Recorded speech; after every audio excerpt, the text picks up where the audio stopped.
Julia's heel caught the hem of her dress as she bolted through the kitchen doors, and she nearly went down hard on the tile, one hand slamming into a steel prep table to catch herself. Behind her, glass shattered, a champagne flute, maybe two, and Bianca's laugh cut through the noise of the dining room like a blade dragged across silk. "Watch her run," Bianca said, loud enough to carry. Some things never change. Julia didn't stop moving. She shoved past a line cook, ignored the burn in her palm where the table's edge had bitten into her skin, and didn't slow until she hit the wall beside the walk-in cooler, chest heaving, mascara already threatening to betray her. Marco's voice followed her through the swinging doors, smooth and cruel in that way she used to mistake for confidence. "Don't be dramatic, Elena. I mean Julia," he called out, correcting himself with theatrical delight, like the slip was the punchline. "It's just dinner." If you've ever had someone rewrite the worst moment of your life into a joke for an audience, hit subscribe before this gets worse, because it does. Julia pressed her palm flat against the cold steel door and forced air into her lungs. 6 months. 6 months since Marco had stood in this same restaurant, at a table she'd personally set, and told her he'd outgrown her. 6 months, and he'd chosen her own venue, the one she managed, the one she'd rebuilt after her mother's death, to announce his engagement to a woman who wore Julia's old shade of lipstick like a costume. She wasn't going back out there. She told herself that. And then she heard her name again, sharper this time, Bianca's voice pitched for the whole room. "Someone should check on the help," Bianca said. "I think she's crying in the kitchen." The room laughed. Not everyone, but enough. Julia's hands were shaking when she pushed back through the doors, jaw locked, because if she was going to lose her job over this, she wasn't going to lose it hiding behind a walk-in cooler. She stepped into the dining room just as Marco raised his glass for a toast, and every head turned toward her at once. The exact spotlight she'd been trying to avoid. "There she is," Marco said, smiling like he'd won something. Julia used to work in hospitality. Still does, actually. Funny how some people just stay where you left them. Bianca's laugh rang out again, high and delighted, and Julia felt the heat crawl up her neck, felt every eye in the room cataloging her. The extra weight on her hips, the flowers still dusted faintly on her sleeve, the fact that she was standing in the same black uniform she'd worn the night Marco left her crying in a parking garage. She opened her mouth. Nothing came out that wouldn't sound exactly like what they wanted, bitter, wounded, small. That was when the chair scraped back at the corner table. Nobody had noticed him until then. A man alone near the window, dark suit, dark eyes, forearms marked with ink that disappeared beneath his rolled cuffs and climbed, she'd learn later, all the way up his neck. He hadn't ordered dessert. He hadn't touched his wine. He'd been watching the whole thing unfold with the stillness of a man reading a contract he already knew the ending of. He crossed the dining room like the noise didn't exist. "Sorry I'm late," he said, to her, not to the room, though the room heard every word. His voice was low, unhurried, the kind of voice that didn't need volume to own a space. "Traffic." Julia's mouth opened again, and this time nothing came out because his hand had found the curve of her waist, warm and certain, and before she understood what was happening his mouth was on hers. Not rough, not performative, but exact, like he'd done it 100 times, like the room and Marco and Bianca's frozen, open-mouthed stares simply didn't factor into his calculations at all. When he pulled back, he didn't look at Marco. He looked at her, like he was checking she was still breathing. "You okay?" he murmured, only for her. Julia had no idea who he was. She had no idea why her hands had found the front of his jacket, or why her heart was slamming against her ribs harder than it had all night, or why the entire dining room had gone graveyard silent, except for the soft, involuntary click of Bianca's champagne flute being set down on the table. Marco found his voice first, and it came out thinner than he wanted. "I'm sorry, who are you?" The man turned, finally, unhurried, and something shifted in the room the second his eyes landed on Marco. A current, a temperature drop, like every person still holding a fork suddenly remembered how to be afraid. "Dante Rocchetti," he said simply, as if the name should already mean something. Judging by the way the maitre d' had gone pale by the host stand, it did. He didn't let go of Julia's waist. "And you're in my seat," he added, nodding once at the table Marco had reserved for his engagement dinner. "Well, not anymore." Marco's jaw tightened. That old familiar tale Julia remembered from 100 arguments. "This is a private event," was Dante said. He pulled a chair out, not for himself, for Julia, and the gesture carried more weight than a shout would have. "Seat." She should have said something, should have pulled away, should have demanded to know what game he was playing with her life in front of 40 guests and her ex-fiancé's family. Instead, she sat because her knees had gone unreliable and because some small, furious part of her wanted to watch Marco's face do exactly what it was doing right now, collapsing in on itself in real time. Bianca recovered first, laughing again, though it came out brittle this time. "Goo, did you hire him?" "I don't get hired," Dante said, not even looking at her. He was studying the table setting like he was deciding whether it met his standards. "I get invited, or I invite myself." A man near the bar, thick neck, watchful eyes, clearly not a guest, moved a half step closer to the room's exit, positioning himself like he'd done it 1,000 times before. Nobody but Julia seemed to notice. She noticed everything now, her senses on fire, cataloging every wrong detail in a room that had gone from celebration to something else entirely. "Rocchetti," Marco repeated, testing the name like it might dissolve if he said it wrong. Whatever he found on the other side of that word drained the color from his face. "As in, the shipping family?" "As in the family your father owes 11% interest to," Dante said pleasantly, "on a loan he's 3 months behind on. But that's a conversation for men, not for dinner parties." The room had gone so silent Julia could hear the kitchen doors swinging faintly on their hinges. Marco's mother, seated 2 chairs down, pearls at her throat, set her fork down like it had suddenly become too heavy to hold. "If you think you know where this goes from here, comment below, because I promise you don't." Bianca's hand found Marco's arm, gripping instead of caressing now. "Marco, what is he talking about?" "Nothing," Marco said too fast. "It's nothing. It's 800,000, Dante said, still pleasant, still terrifyingly calm, give or take at this point. "But like I said, not dinner conversation."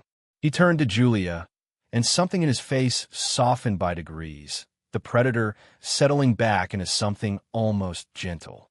"You didn't order yet." "I don't. I'm not actually a guest here," Julia managed. "I work here." "Not tonight," Dante said. "Tonight you're with me." Marco laughed, sharp and humiliated, grasping for the only weapon he had left. "Please." Yesterday, she was scraping plates in the back of this place. "You really expect anyone to believe?" "I don't need anyone to believe anything," Dante said, and for the first time his voice lost its ease, dropped into something with an edge visible underneath, like a blade catching light. "I need you to remember whose restaurant you're currently unwelcome in." "It's not his restaurant," Bianca started. It's about to be," Dante said. Julia's head turned so fast her earring caught in her hair. "What?" He didn't answer her directly. Not yet. Just reached in his jacket, unhurried, and set a card on the white tablecloth in front of Marco. Black, no name, a single number embossed in silver. 20 minutes, Dante said. "Take your family and your, whoever she is, and go somewhere else to celebrate whatever this was supposed to be. You'll find your credit at most establishments in this city gets considerably harder to secure by morning." Marco's mother had gone rigid.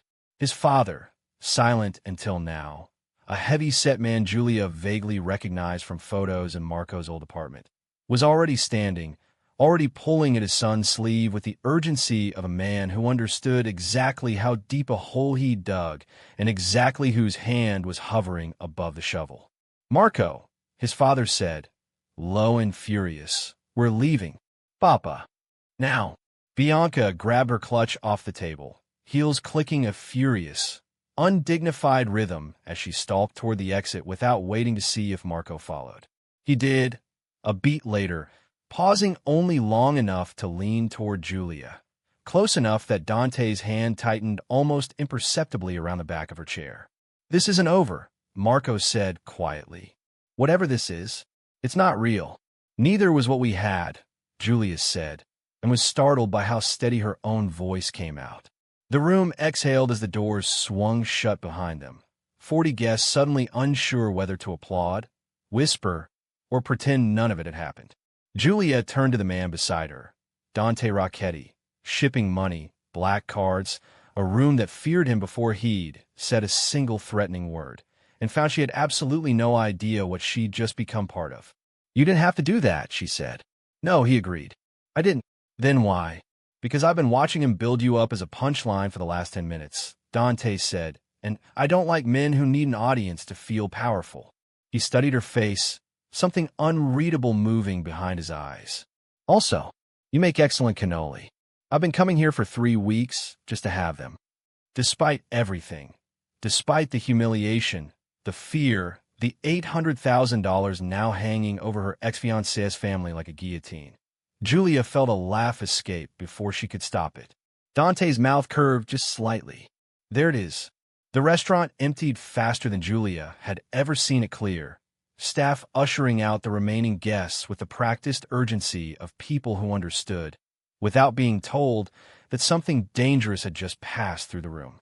Within 15 minutes, it was just her, Dante, the man from the bar, who she now understood was some kind of security, though he hadn't said a single word, and the wreckage of an engagement dinner that had never technically happened. "You should go," Julia said, gathering abandoned napkins off a nearby table, needing her hands to do something. "I have to close up. Explain this to my boss. Explain this to myself, honestly." "What's there to explain?" Dante asked. He hadn't moved from his chair. "You just threatened to bankrupt my ex-fiancé's family in front of 40 people. "I stated a fact in front of 40 people, Dante corrected. "The bankruptcy was already happening. I just made it socially inconvenient for him to pretend otherwise." Julia set the napkins down harder than necessary. "Who are you?" "Actually," Dante considered the question like it deserved more than a reflexive answer. "A man who owns import contracts on half the port traffic moving through this city. A man whose family has been doing business with men like Marco's father for 3 generations.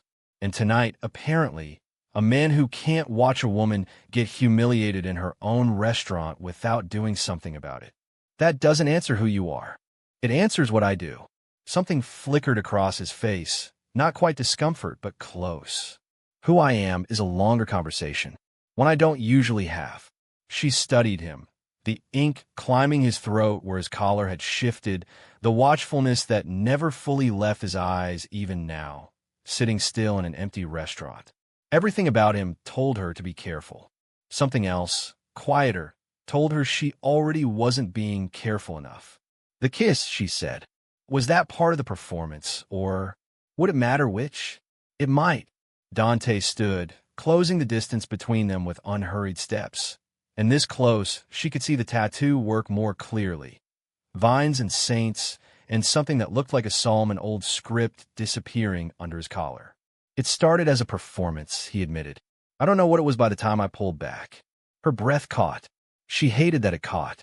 "I don't need rescuing," she said, mostly to remind herself. "No," he agreed. "You look like you were about 30 seconds from setting the tablecloth on fire with your bare hands." Rescuing wasn't the word I'd use. Despite herself, she almost smiled again, and then the restaurant's front door chimed, and her manager, Salvatore, came through it at a near run. Phone still pressed to his ear, face the color of old paper. "Julia, what happened? What did you do?" He stopped short at the sight of Dante, standing 3 feet from her, and something in his posture changed instantly, the way a man's spine remembers old fear even when his mind hasn't caught up. "Signor Rocchetti." "Salvatore." Dante's tone shifted too, cordial now, businesslike. "Apologies for the disruption to your evening service." No, of course, whatever you need." Salvatore's eyes darted to Julia, silently begging her for context she couldn't give him. Is everything?" "Everything's fine," Dante said. "In fact, I'd like to discuss the restaurant's ownership situation with you. Tomorrow, perhaps. Bring whatever paperwork explains why a woman this talented is still working under someone else's name on the lease." Julia's head snapped toward him. "What? You run this place," Dante said simply. Anyone with eyes could see that in the first 10 minutes. "You just don't own it." "That's not." That's not something you get to decide for me. I'm not deciding anything, Dante said, unbothered by the sharpness in her voice. I'm offering. There's a difference, even if you're not used to men making one. Tell me in the comments, would you take the offer, or would the pride win? Salvatore, sensing the air had shifted into something private, mumbled something about checking the kitchen and retreated fast, leaving them alone again beneath the restaurant's low gold lighting. You don't know anything about me, Julia said quietly. 20 minutes ago, you didn't know my name. I knew your name the moment I walked in 3 weeks ago and watched you run this kitchen like it was a war zone you'd already won, Dante said. I make it a habit to know things before I need them. That's not comforting. It wasn't meant to be comforting. It was meant to be honest. He reached into his jacket again, produced a second card, different from the one he'd left with Marco. This one plain, only a phone number in small black type. Take it or don't. I'm not going to pretend tonight didn't happen, and I don't think you can either. Julia looked at the card sitting in his outstretched hand, then at the door where Marco's family had fled 20 minutes earlier, then at the tattooed, terrifyingly composed man standing in front of her offering her both an escape and, she suspected, an entirely new kind of danger. She took the card. His fingers brushed hers, deliberate, unhurried, and she felt the touch land somewhere, far past her hand. Dinner, he said. Tomorrow. Not a performance this time. Julia turned the card over once in her fingers before she answered. I close at 11. I know, Dante said, already walking toward the door. I'll be outside. He was outside at 11, exactly as promised, leaning against a black car with his hands in his pockets like he had nowhere else in the world to be. Julia locked the restaurant door behind her, keys shaking slightly in her hand. Not from fear now, she realized, but from something closer to anticipation, and that scared her more than anything Marco or Bianca had done all night. You didn't have to actually come, she said. I don't say things I don't mean. Dante opened the car door for her. Get in. There's a place 2 blocks from here that doesn't close until 3. The restaurant was small, dim, tucked below street level. The kind of place that clearly existed for men who needed privacy more than ambience. The owner greeted Dante by name, didn't ask for a reservation, seated them in a corner booth without being asked twice. Julia noticed the 2 men who'd followed them in and taken the table nearest the door, back straight, eyes on the room instead of their menus. They're always with you, she said. Not a question. Most nights. Dante didn't pretend otherwise. Tonight, especially. Why especially? He was quiet a moment, choosing words the way a man chooses which door in a burning building is safest to open. Marco's father isn't just in debt to me. He's in debt to someone else too, someone I'd rather he stayed in debt to, actually, because it kept a particular problem contained on the other side of the city. He turned his wine glass slowly by the stem, not drinking from it. Tonight, I made that debt public, which means the people I'd rather not draw attention now know exactly where to look. Julia set her fork down. You put a target on yourself. For me, I put a target on myself for a lot of reasons, Dante said. You were reason enough to move tonight instead of next month. That's insane. Family business usually is. The waiter came and went, and for a while, they simply ate. A plate of cacio e pepe she barely tasted, too aware of the way his attention stayed fixed on her even between sentences, like he was cataloging something he intended to remember. When the fragments came, they came sideways, the way real confession always does. Not a speech, just pieces dropped between bites, between silences. My father built the shipping business on favors and fear in equal measure, Dante said at one point, apropos of nothing she'd asked. By the time I was 17, I understood that the people who smiled widest at our table were the ones most likely to put a knife in my back before I turned 25. Did someone try? Yes. He said it the way other men might mention a fender bender. Succeed? Clearly not. That's not an answer. It's the only one I give at dinner. If you made it this far, you already know this story isn't slowing down. Hit that like button, because batch 5 is where it gets worse. Her phone buzzed against the table. 3 texts in quick succession, all from Marco. She turned the screen face down without reading past the preview, but not fast enough to hide the flash of his name from Dante's eyes. He's texting you, Dante said. Not a question, and something had gone very still in his voice.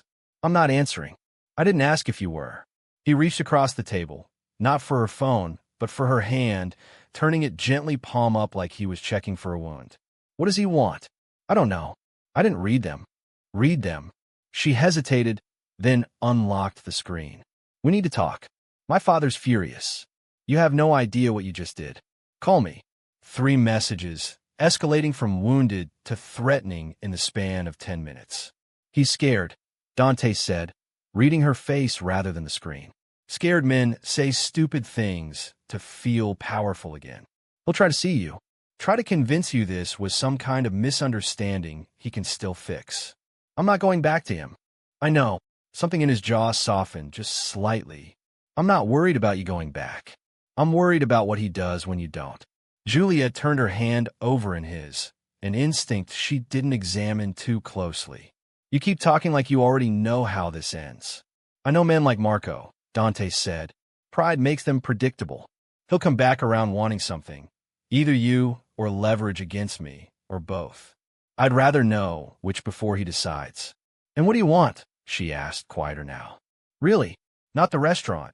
Not the whatever business play this turns into. What do you want? Dante was silent long enough that she thought he wouldn't answer at all. Then his thumb moved once, slow, against the inside of her wrist. I want to finish this dinner, he said, without a single person in this city deciding tonight is the night to test me. After that, I want to find out if the woman who didn't flinch when I kissed her in front of 40 strangers is half as fearless when nobody's watching. Her phone buzzed again. She didn't look at it this time. Careful, she said. That almost sounded honest. It was Dante said. I told you. I don't say things I don't mean. The first sign something was wrong came from the 2 men at the door. A change in posture, so small Julia almost missed it, one of them touching his ear like he'd heard something through it, the other rising halfway from his chair before catching himself and sitting back down. Dante noticed before she finished forming the question. Stay here, he said, already sliding out of the booth. What's happening? Nothing yet. He crossed to the 2 men, exchanged a handful of low words she couldn't hear, and came back with his jaw tighter than it had been all night. We're leaving. Now. Dante. Now, Julia. The car pulled away from the curb faster than it had arrived, and it was 2 blocks before he spoke again. Phone pressed his ear, voice clipped in a way that made the earlier warmth feel like a different person entirely. Say that again, he said into the phone. A pause. His eyes flicked to Julia, once unreadable. How many men? When? Another pause. Longer. No, nobody touches the restaurant. I don't care what he's offering. Nobody touches it. He ended the call without a goodbye. What restaurant? Julia said, though she already knew. Marco's father called in a favor tonight, Dante said. From someone I specifically told you I'd rather he stayed indebted to. He exhaled, and for the first time she saw something that looked almost like exhaustion cross his face. There are men outside your restaurant right now. Not to hurt anyone. To make a point. To show me they can reach something I care about faster than I expected them to. Her stomach dropped. Salvatore's still there. He does the late deposit. He's fine. My men got there first. Dante's hand found hers again, gripping tighter this time. I need you to understand something. This isn't about the restaurant. It was never about the restaurant. It's about them finding out, in one dinner, that I'd move faster and spend more to protect something than they expected me to. That makes you valuable to them. Not because of who you are, because of what protecting you cost me. That's not comforting, she said, echoing herself from hours earlier, except this time her voice shook. It wasn't meant to be. He turned to face her fully. I need to ask you something, and I need you to answer honestly. Do you want out of this? Right now. Tonight. I could put you somewhere safe, somewhere none of this touches you. And by next week, you'll be a story man like Marco tell at dinner parties to explain why they still flinch at my name. I would understand. Comment below, because I want to know if you'd have gotten in that car in the first place. Julia looked at him for a long moment, at the ink disappearing beneath his collar, at the hand still wrapped around hers like he was afraid to let go even while offering her the exit.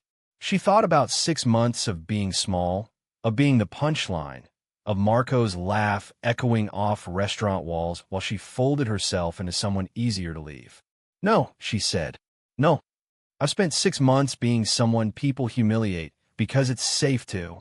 Because I make myself easy to hurt." Her voice steadied as she spoke, finding ground she hadn't known she still had. "You're the first dangerous thing that's happened to me in a year that didn't feel like it was happening to me."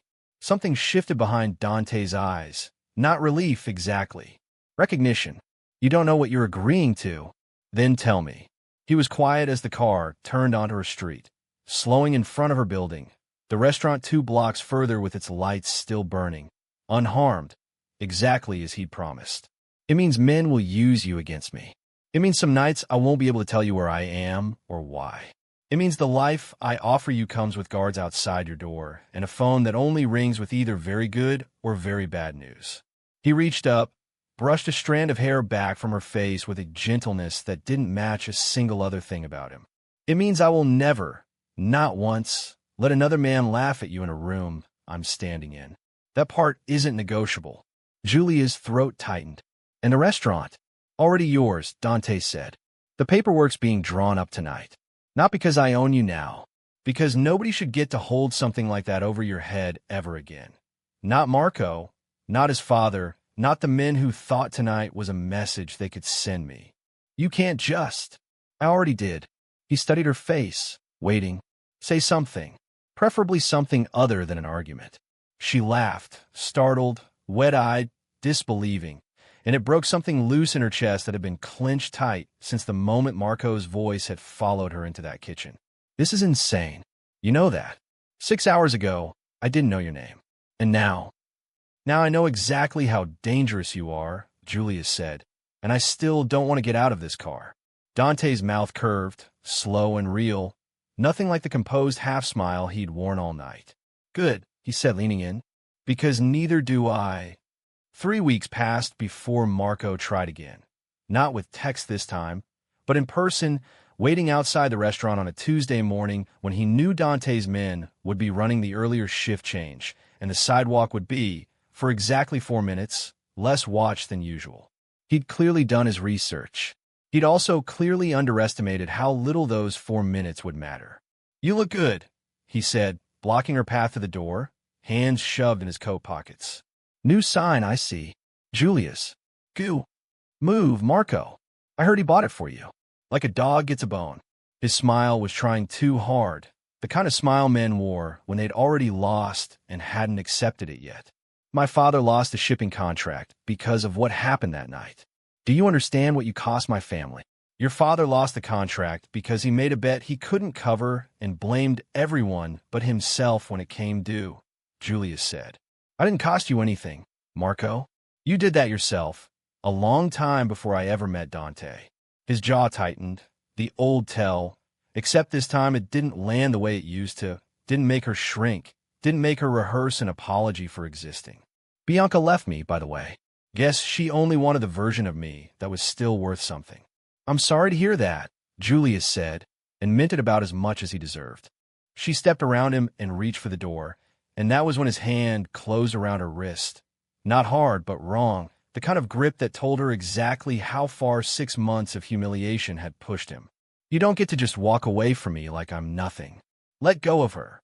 Dante's voice came from the doorway, low and utterly without heat, which was somehow worse than if he'd shouted. Marco's hand dropped like he'd touched a live wire. 2 of Dante's men had appeared at the corner of the block without either Julia or Marco noticing them arrive, and for the first time that morning, Marco's bravado cracked all the way through. "I wasn't. You put your hand on something that belongs to me," Dante said, crossing the sidewalk unhurried.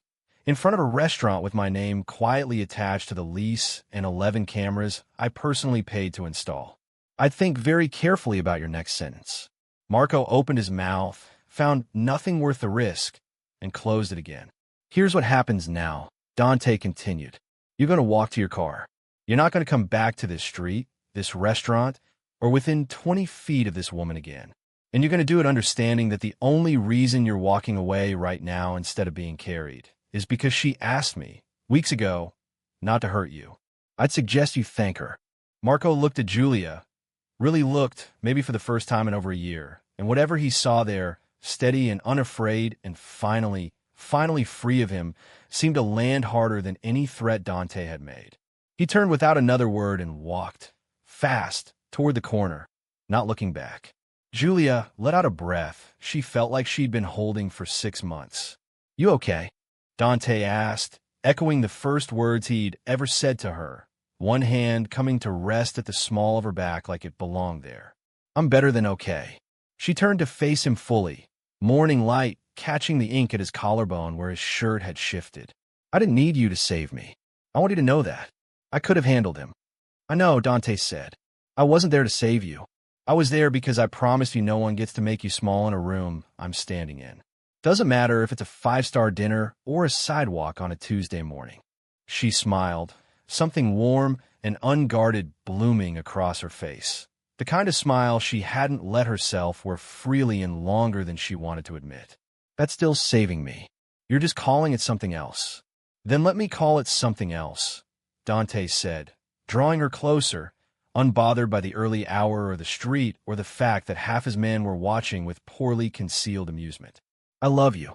Not the version of you that needed rescuing. The version standing in front of me right now, who just told her ex-fiancé off without raising her voice, in front of a man who could have had him disappeared before breakfast. That's a strange kind of romantic. It's the only kind I have." She kissed him first this time. No audience to perform for, no room to silence, nothing but a quiet Brooklyn street and a restaurant with her name on the door. When she pulled back, his forehead rested against hers, and for once neither of them needed to say anything else. If this story hit you somewhere real, tell me in the comments which moment did it for you. And hit like, subscribe, and share this with someone who needs to believe the right person shows up at exactly the wrong moment. See you in the next one.